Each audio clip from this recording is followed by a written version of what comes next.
Hi friends, నేను మీ సత్యాను. ఈరోజు నేను గోంగూర పప్పు అండి, గోంగూర పెసరపప్పు పప్పు మీరు ట్రై చేయండి. చేసుకున్నారో లేదో నాకు తెలియదు. మేమైతే ఇలా చేసుకుంటాం అప్పుడప్పుడు.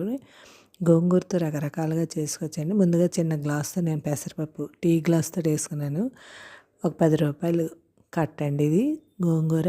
మరీ ఎక్కువ వేసుకున్న పులుపు వచ్చేస్తుంది, అందుకని గుప్పెడు గోంగూర లెక్క అలా చూసుకోండి. ఒక గ్లాస్తో పెసరపప్పు అండి.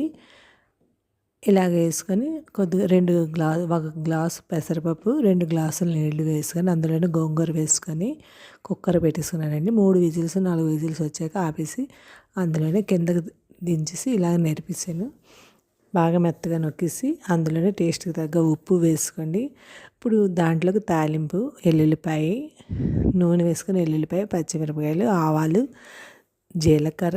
దీనికి జీలకర్ర ఎక్కువ పడుతుందండి. జీలకర్ర, మినపప్పు తాలింపు పెట్టేసుకొని ఆ వేగాక ఇందులో వేసుకోండి.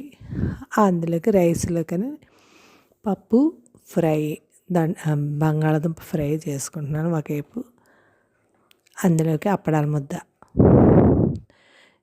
ముద్ద రైస్లోకి నూనెలో అప్పడాల ముద్ద నంచుకొని తింటే చాలా బాగుంటుందండి. బంగాళాదుంప ఫ్రై కూడా బాగుంటుంది.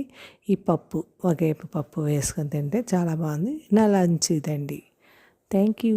సబ్స్క్రైబ్ చేయండి, లైక్ కొట్టండి, కామెంట్ పెట్టండి.